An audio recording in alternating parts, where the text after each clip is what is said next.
for the first half of June. Oh, really? Interesting. The unicorn energy, so if you know me at all, for each sign, I have an animal energy that I equate to that sign, and you guys are the unicorns. So it's really interesting that you're coming up in your own reading in this way. And I love this because this is also very much like the unicorn within mythology is like, obviously it's a mythical creature, and it's like, very rare. It's seeing one within mythology was considered to be, highly fortuitous, and they're sacred magical creatures. So I love that this is coming up for you. Also with the moon in the background here, we are in the time of the new moon. You guys as Pisceans are directly related to the moon as well. You're the moon key in the tarot. I love, love, love that this is coming up as your animal energy. So what's fascinating about this as well is that unicorn energy equates to the judgment key in the tarot, which the tagline, which is really interesting because it's like tagline, headline, newspaper, but the tagline of the judgment key is look back with pleasure, right? It's all about being able to review or experience the past, right? From a place of perspective and appreciation. That's judgment. It's the last key in the major arcana before you go to the world key, which is the final key in the major arcana, which is like graduation day, successful completion, all of that. So it's interesting. There's this energy about, the past and perspective and how you view things, right? And then what comes next? Like what comes is the graduation present about because it's like you can't move forward, right? Looking back. But it's like one last look back on the ship before you sail off into the next thing, next chapter, next whatever it is. So I feel like I'm looking back, but it's interesting because I saw that macaw carry that fishnet, drop it on an island, and then fly into a newsroom. So it does feel like there may be tempted during this time, or you may feel drawn to, really stew in those Piscean emotional waters and really sit with your feelings and be moved by how you feel at any given time, which normally is a really good thing. But I'm feeling for you guys, be mindful of how your feelings around this time or what your sort of instincts, how they may be directly related to the past or tied to past experiences in some way, which also unicorn medicine is all about, gifted children, and children is very much about, the now moment. So are you acting from a place of what's in front of you now? Are you responding as your adult? Right? Or are you responding as your inner child to something that has happened before? So just briefly, these terms that I'm using, there's within, it's a TA theory, which is transactional analysis theory, right? Which is something I've been learning about lately. So there's the parent aspect, which is the aspect of you that reacts to something in the moment, how your parents did to you, right? So you're emulating that parental behavior that you had growing up. Then there's the child where you are reacting to something in the moment, how you did in the past. And then there's the adult, which is the goal. The adult is not reacting, but responding from the given moment that you're in with what's before you, not being influenced by the past in any way, shape, or form. Very interesting that this is coming up for you in this context, right? Okay. But I do feel like you're guided to really, really embrace your adult during this time. Okay, so we got the Tower. So this is becoming clearer and clearer. So the Tower, this is about a huge shift, a big change, something coming along to rearrange you, to realign you on your path of highest and best good. I call this key the great rearranger, the universe being the great rearranger that it is, where when we make more fear-based choices, in my experience, Tower moments happen when we make more fear-based choices than love-based choices. When that scale is a bit heavier on the fear side, that's when Tower moments, big and or small, come along to sort of redirect us forward, right? Because ideally being the key word, we're always living in our adult energy where we're not influenced by the past. We're not worried about the future. We are fully embracing the given present moment and making choices from love and self-love and not from, fear. that's always the goal. But we are humans. We are spiritual beings in human bodies. And so we are subject to all of these human feelings, and fear is one of them. So it's really interesting that this is coming in your past position. And then we have the unicorn looking back. I do feel like there could be an emphasis here on things that have happened to you previously, or past influences or people related to the past that might tempt you to kind of feel into those past events a little bit more than maybe constructive. Okay? Which, by the way, welcome to being a human. Like, that's completely normal. You're just being guided to, be aware of it. So we got 5 of Swords here. All right, Pisces, we got some challenging energies here. Oh, we're going to get into it. So 5 of Swords, interesting. So this is air energy. The Tower is Scorpio energy, right? Which is death, endings, and new beginnings, transformation. Now, 5 of Swords is really interesting because this speaks of, well, first of all, 5 is the number of change, right? There's a lot of change within this, a lot of change within the Tower key, right? But 5 of Swords is about integrity. It's about, are you acting within your own integrity, and or are those around you in your given environment acting within their integrity, right? That's the question with the 5 of Swords, because there's an energy around this about, how might I be, engaging in people, places, things, or thoughts that are counter to my own best interest? And then you can also, again, apply that to those around you in your given circumstances. I'm seeing an image of how this is in the Lisa Robertson Animal deck, which is, it's like 2 swords on the ground and then 3 swords sticking up. And I feel like this is related to 3 of Swords, which is about heart pain and loss, betrayal, sadness, grief, mourning. I feel like this is somehow related to something or someone that you've lost in the past, or an aspect of your life that maybe didn't turn out exactly as you thought it would. That is really coming. I feel like the past, it almost feels like, it feels like the past is like this really heavy gravity blanket that's over you during this time, and you're being called to literally be a bird and fly above it and stay in your action, stay in your purpose, stay in your focus, like be the journalist, right? Remember that headline, "You're brilliant." I feel like there's this really distinct energy of wanting to get pulled into the past, and the universe your guides are going, no. Let's move it to the present. If that's difficult, then we'll go to the future, but not the past. The past feels like it's a bit heavy for you during this time. It really, really does. Okay, that's what I like to see. So in the future position, we have the 9 of Pentacles, which is really, really nice. This feels like such a treat, like such a gift. So 9 of Pentacles is very much, it's the entrepreneur key, right? It's about feeling good about the work that you do. And this is work that you particularly are good at, that you have done with and for yourself, which is why it is the entrepreneur key here. 9 of Pentacles as well. It's interesting with the tagline of "You're brilliant."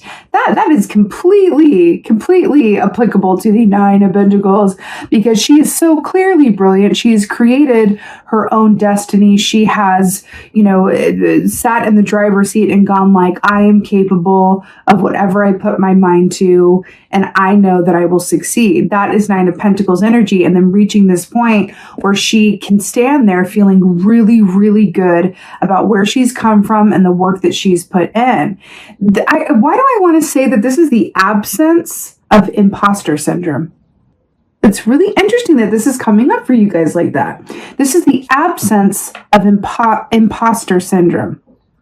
This is being fully steeped in your self-worth and knowing that any rejection, any kind of disappointments, any kind of past people that maybe didn't acknowledge your, brilliance or whatever that is, whether that's work, personal, whatever, both really could be, right? Whatever that is, that has nothing to do with your ability in this now moment to step fully into your knowing that you are brilliant and you are capable of anything and everything that you desire. That is the truth of it. That's what it is. Again, those love-based choices where I say, hey, I'm going to view my situation from a place of love.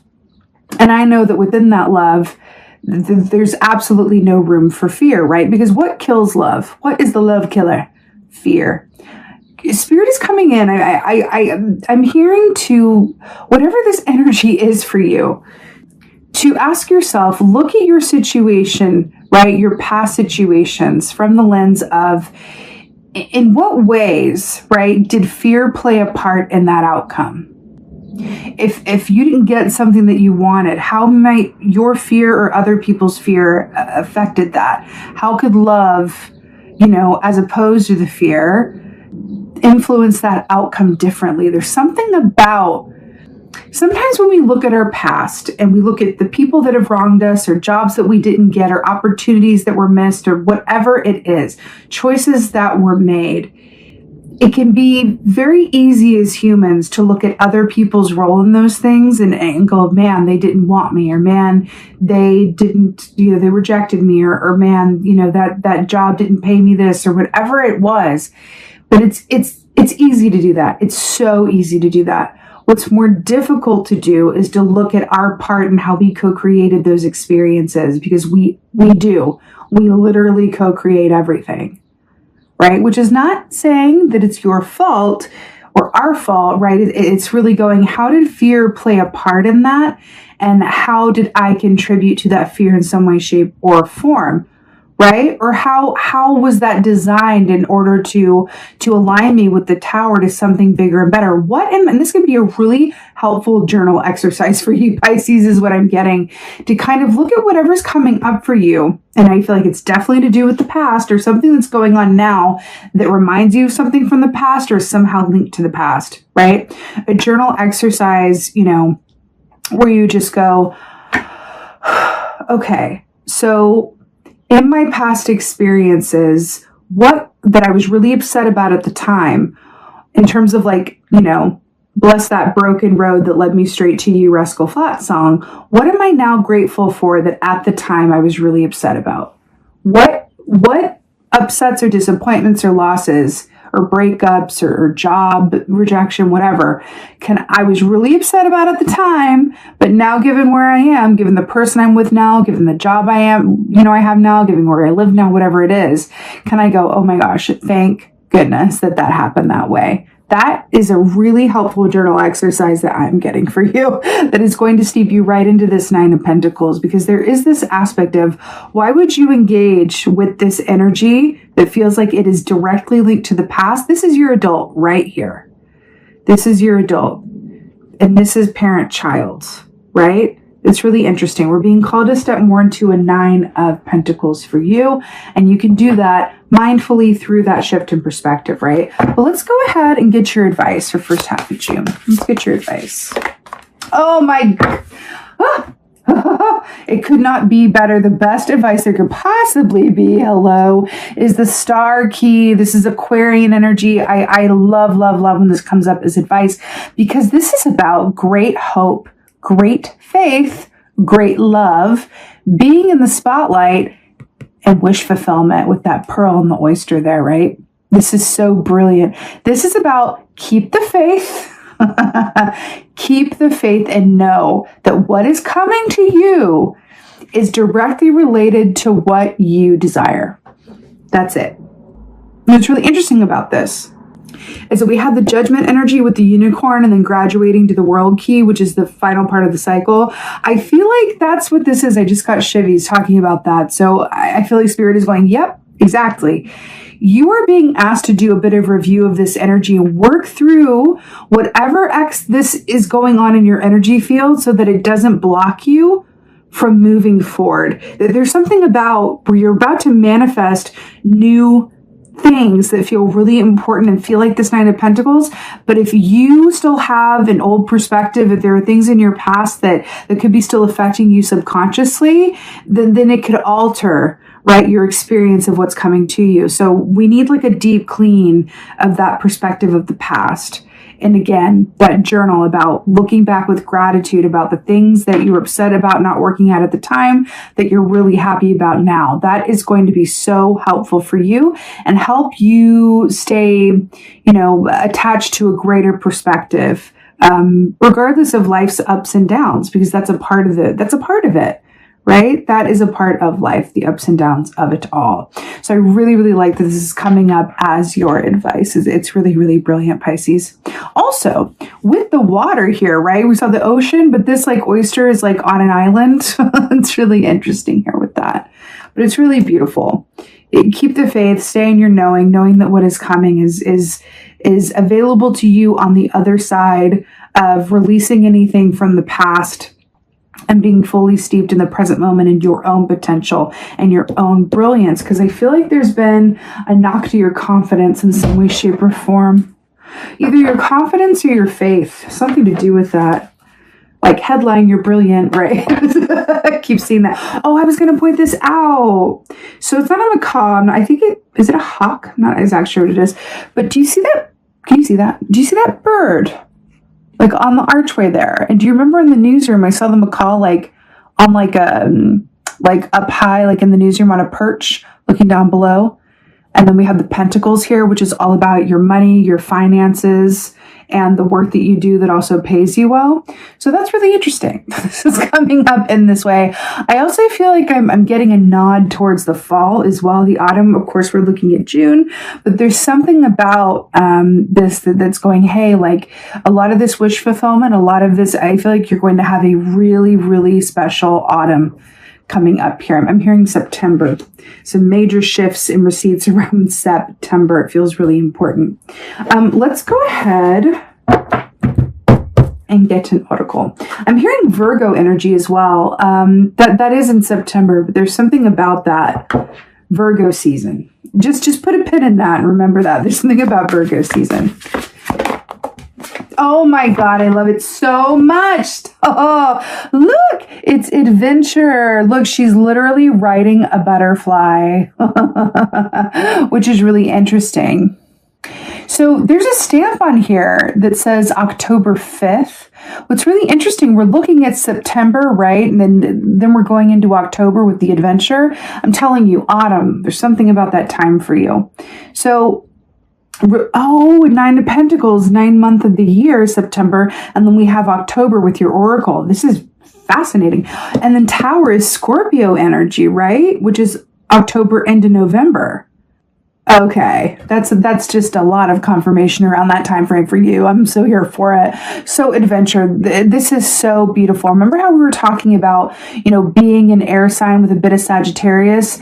This is so perfectly encapsulated in this because she's riding a butterfly, which is air energy, but also butterfly. You have the moth here with the 5 of Swords as well. Butterfly equates to 3 of Swords, right? That energy where it's about the pain of transformation. We go from loss to mourning to, moving ahead with all the cycles that the butterfly and the moth go through. Right? So it's interesting with the air energy and then adventure. I mean, that's what Sagittarius is all about. They're known as the travelers of the zodiac. So it's really interesting here. Oh my God. Sagittarius season. It's like all unfolding in real time, y'all. Sagittarius season is November into December. So we have got here indicators around September, October, November. Wow. That is something else, Pisces. But this is really about knowing that everything in front of you, everything that's available to you, if you consider your given circumstances as an adventure, and this is directly related to the ups and downs that I was just talking about, how the ups and downs are a part of life. The butterfly is on the ground, but it will be in flight. Right? And look at those reins she's trying to control. It's interesting. I'm also drawn to the corset here, which is, that sign of restriction as well. So I feel like there's something about this open oyster freeing yourself from anything that's painful or keeping you from that healthy perspective and really at the heart of it, enjoying your experience, whether it's an up or a down moment.